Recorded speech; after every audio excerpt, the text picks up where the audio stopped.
எம்ஜிஆரோடும் விஜயகாந்தோடும் விஜயை ஒப்பிடுவது ஒரு சரியான ஒரு போக்கா, இது வந்து சரியான ஒரு ஒப்பீடா அப்படின்ற பல கேள்விகளும் விமர்சனங்களும் சமூக வலைதளங்கள்ல இப்பொழுது எழுந்திருக்கு.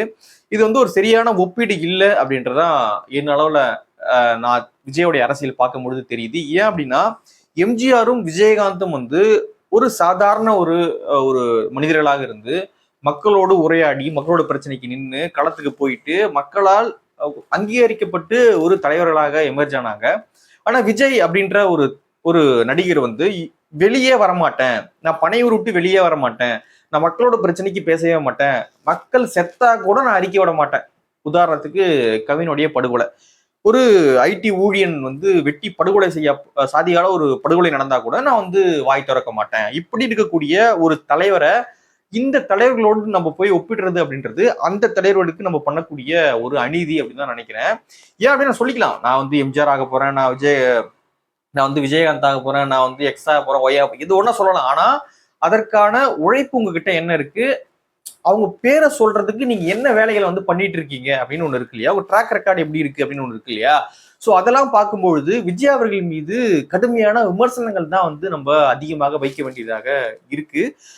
குறிப்பாக நம்ம சொல்லணும் அப்படின்னு பாத்தீங்கன்னா, இந்த கவின் அவங்களுடைய படுகொலை, அது நடந்த பொழுது சாதி ரீதியாக நடந்த ஒரு ஆணவ படுகொலை. அது அந்த படுகொலை நடந்த பொழுது விஜய் அவர்கள் வாய் திறக்கல.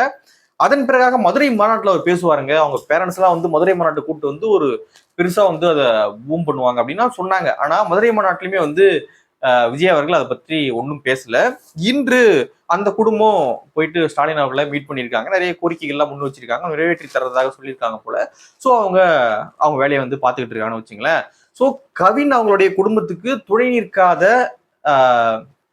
இந்த விஜய் அவர்கள் ஒட்டுமொத்த தமிழ்நாட்டையும் நான் காக்க போறேன் அப்படின்னு சொல்றது வந்து உண்மையாகவே ஒரு வேடிக்கையாக தான் இருக்கு. இந்த மதுரை மாநாட்டுலாம் வந்து பேசும்பொழுது நிறைய விஷயங்களை குறிப்பெடுத்து வச்சுக்கிட்டு பேசிக்கிட்டு இருந்தார். குறிப்பாக அவர் பேரு, தொகுதி பேர்லாம் கூட வந்து குறிப்பெடுத்து வச்சுட்டு பேசுறாரு அப்படின்னு நிறைய போட்டோஸ்லாம் வந்து ரிலீஸ் ஆயிருந்தது. இப்போ என்ன அளவுல என்னன்னா, ஒரு குறிப்பெடுத்து வச்சுட்டு பேசுறதுல ஒன்றும் தவறு கிடையாது. ஒரு துண்டு சீட்டுல சில விஷயங்களை எழுதி வச்சுக்கலாம். ஏன்னா நம்ம ஒரு விஷயத்தை கன்வே பண்ண போறோம் அப்படின்னும் பொழுது அது ஃபேக்சுவல் எரரா மாறிடக்கூடாது, அதில் ஒரு ஃபேக்சுவல் எரர் எதுவும் வந்துடக்கூடாது அப்படின்றதுக்காக வருஷத்தையோ அல்லது வாயில் நுழையாத ஏதோ பேரையோ இது நம்பரையோ வந்து குறிப்பெடுத்து வச்சுக்கலாம். அது ஒன்றும் தவறு கிடையாதுன்னு வச்சுங்களேன். அது சின்ன துண்டு சீட்டையோ இல்லை பெரிய தாள்லையோ நம்ம வந்து அதை எடுத்து வச்சுக்கலாம். ஆனா ஒட்டுமொத்த உரையுமே நான் வந்து பார்த்துதான் படிப்பேன், ஒரு சின்ன வார்த்தை இக்கு இம்மு கூட வந்து நான் எக்ஸ்ட்ரா பேசிட மாட்டேன் அப்படின்னு ஒண்ணு இருக்கு இல்லையா. சோ இதை வந்து நம்ம விமர்சிக்கணும். இது வந்து ஒரு ரொம்ப செயற்கையாக இருக்கு. ஏன்னா ஒரு படம் நடிக்க போறோம் அப்படின்னும் பொழுது பெரிய நடிகர் இல்லையா. சோ அங்க என்ன பண்ணுவாங்க அப்படின்னா, இதை மட்டும் பேசுங்க சார், ஒரு பேப்பர் கொடுப்பான், அதை மட்டும் படிச்சுட்டு அதை மட்டும் வந்து ஐயா பேசிட்டு வருவார். அதே போல வந்து அரசியல்லையும் நம்ம இருக்கணும் அப்படின்னா எப்படி, நான் ஒரு கூட அங்க வந்து எக்ஸ்ட்ரா வைக்க மாட்டேன், ஒரு இம்மு கூட நான் சேர்க்க மாட்டேன், எல்லாத்தையும் பேப்பர் பார்த்தா படிப்பேன். திருப்பரங்குன்றம் விஜய் அப்படின்னு இருக்குது, பேப்பர்ல இருக்கு திருப்பரங்குன்றம் விஜய், அது பார்த்தா படிக்கிறார். நீங்க அந்த வீடியோ பாத்தீங்கன்னா உங்களுக்கு தெரியும், அது கூட ஒன்னொன்னு பாக்குறாரு. திருப்பரங்குன்றம் விஜய், மதுரை மேற்கு விஜய் அப்படின்னு வந்து பார்த்து படிச்சுக்கிட்டு இருக்காரு. ஸோ தொகுதி பேரு கூட அவருக்கு சரியா தெரியல. ஏன்னா மதுரை மாவட்டத்துல மாநாடு போட்டிருக்காங்க, மதுரை மாவட்டத்துக்குள்ள என்னென்ன தொகுதி வருதுன்னு கூட அவருக்கு வந்து சரியா தெரியல. ஒன்னொன்னா வந்து பார்த்து வந்து படிக்கிறாரு. இந்த லட்சணத்துல விஜய் அவர்கள் இருக்கும் பொழுது நம்ம எம்ஜிஆரோடு விஜயகாந்தோடு நம்ம ஒப்பிடுறது அப்படின்றது ஒரு சரியான ஒரு போக்காக இருக்காது. இவர் தன்னை வந்து இன்னொரு எம்ஜிஆர் அல்லது இன்னொரு விஜயகாந்த் அப்படின்னு நினைச்சுக்கிட்டாரா அப்படின்றது நமக்கு தெரியல. விஜயகாந்த் அவர்களோ எம்ஜிஆர் அவர்களோ எவ்வளோ இடங்கள்ல வந்து சறுக்கி இருக்காங்க, நிறைய இடங்கள்ல வெற்றி பெற்றிருக்காங்க. இப்படியான நிறைய அவங்களுக்கு ஒரு கிராஃப் இருக்கு, ஏறி இறங்கினா ஒரு கிராஃப் இருக்கு. விஜய் அவர்களுக்கு அரசியல் என்ன கிராஃப் இருக்கு? எப்ப வந்தாரு அவருக்கு அரசியல்? சரி, அரசியலுக்கு வந்தாருல்ல, வந்து என்ன பண்ணாரு? சரி 2 வருஷமா தாங்க வந்திருக்காரு, ரைட். 2 வருஷம் என்ன பண்ணாரு? என்ன பண்ணிட்டாரு இந்த மக்களுக்கு? என்ன என்ன போராட்டம் முன்னெடுத்துட்டாரு? என்ன பண்ணாரு? ஏதாவது சொல்லணும் இல்லையா? சோ எதுவுமே நான் பண்ண மாட்டேன், கேட்டா நான் எம்ஜிஆர்ன்னுவேன், நான் விஜயகாந்த் அப்படின்னுவேன் அப்படின்னா என்ன இது? யாரை முட்டாளாக்குற வேலை அப்படின்றது தெரியல. இதை வச்சுக்கிட்டு நான் வந்து பிஜேபி எதிர்க்க போறேன், நான் திமுக எதிர்க்க போறேன் அப்படின்னா முதல்ல விஜயே வந்து நம்ம எதிர்க்கணும் போல. ஏன் அப்படின்னா ஒண்ணுமே இல்லாத நீங்க என்ன அவங்களை எதிர்க்க போறீங்க? இப்போ சரி அவங்களை எதிர்க்கிறீங்க, நீங்க என்ன பண்றீங்க? கவின் படுகொலை, வாய் திறக்க மாட்டேன். ஏதாவது பிரச்சனை, மக்களுடைய பிரச்சனை அப்படின்னா பனையூருக்கு வந்துதான் வந்து என்னை மீட் பண்ணணும், நான் போய் அங்க மீட் பண்ண மாட்டேன். ஏன்னா அங்க டிராபிக் ஏற்பட்டுரும். டிராபிக் ஏற்படுதோ மாநாட்டில் கூட தான் வந்து டிராபிக் ஏற்பட்டுச்சு, நிறைய பேர் வந்து வந்தவங்க எல்லாம் செத்து போயிட்டான். மாநாடு நடத்தாம தடை போட வேண்டியதானே, நிறுத்த வேண்டியதானே. ஏன் 2வது மாநில மாநாடு போட்டீங்க?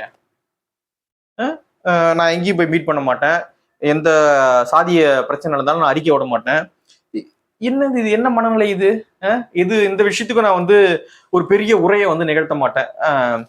அஜித்குமாரோடைய படுகொலை தொடர்பாக சென்னையில ஒரு ஆர்ப்பாட்டம் 3 நிமிஷத்தை வந்து அதுல பேசுறீங்க. 3 நிமிஷத்தை வந்து நீங்க ஒரு ப்ராப்பரா ஒரு பாயிண்ட் அவுட் பண்ணி இதுதான் விஷயமா இருக்கு, இதை மாத்தணும் அப்படின்னு ஒண்ணு இருக்கா அந்த ஸ்பீச்ல? இதெல்லாம் பார்க்கும்பொழுது ஒரு ஒரு இளைஞனாக, ஒரு பத்திரிகையாளனாக, ஒரு ஊடகனாக, XRY ஒரு IT ஊழியராக ஏதாவது அவங்க ஒருத்தன் பாக்குறான்னு வச்சுங்களேன், அவன் அதுல இருந்து என்ன எடுத்துக்க முடியும்?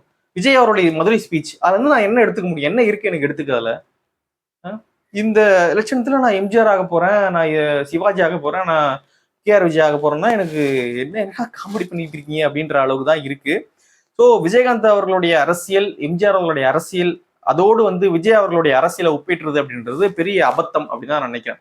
விஜய் அவர்களே வந்து அதை கற்பனை பண்ணாரு அப்படின்னா அவருக்கு இன்னும் அவங்களுடைய அரசியலே வந்து தெரியல. முதல்ல வந்து எம்ஜிஆர் அரசியலையோ விஜயகாந்த் அரசியலையோ வந்து முதல்ல விஜய் அவர்கள் முதல்ல பார்க்கணும். போயிட்டு ஒரு 2 பேப்பரை புரட்டி, ஓ இதெல்லாம் பண்ணியிருக்காங்களா, பரவாயில்லையே, அப்புறம் நம்ம முதல்ல அதெல்லாம் பண்ணுவோம், அதன் பிறகாக வந்து இந்த வேலையெல்லாம் பார்ப்போம், அப்போ அதன் பிறகாக அந்த பட்டத்தெல்லாம் நம்ம வந்து எடுத்து வச்சுக்குவோம் அப்படின்னு வந்து வேணா விஜய் வந்து ட்ரை பண்ணலாமே தவிர்த்து இப்பொழுதே நான் வந்து அதாக போறேன், நான் இதாக போறேன் அப்படின்னு சொல்றது வந்து ஒரு வேடிக்கையான ஒரு விஷயமாகத்தான் இருக்கு.